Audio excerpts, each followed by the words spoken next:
Welcome to the last breakfast. Please enjoy the video.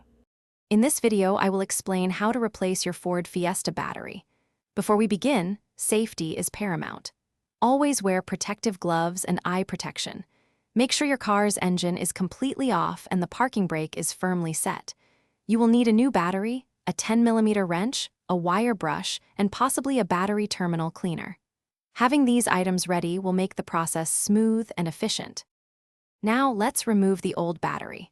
First, open your bonnet and locate the battery, usually found on the left side of the engine bay.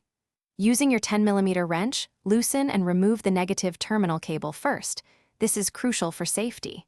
Then, disconnect the positive terminal, being careful to keep it away from any metal parts. Finally, loosen and remove the 1 or 2 bolts securing the battery hold-down clamp or strap, allowing you to lift out the old, heavy battery. With the old battery out, it's time for the new one. Before placing the new battery, clean the battery tray and the terminal clamps thoroughly with a wire brush to remove any corrosion.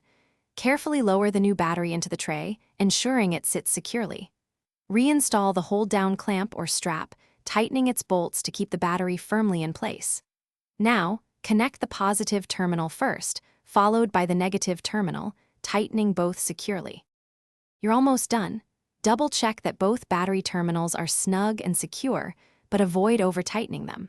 For added protection against corrosion, you can apply a thin layer of petroleum jelly to the terminals. Close your bonnet, then start your Ford Fiesta to confirm everything is working correctly. Remember to properly dispose of your old battery at an authorized recycling center. Many auto parts stores offer this service free of charge. Thanks for watching. If this was helpful, leave a like and consider subscribing. See you next time.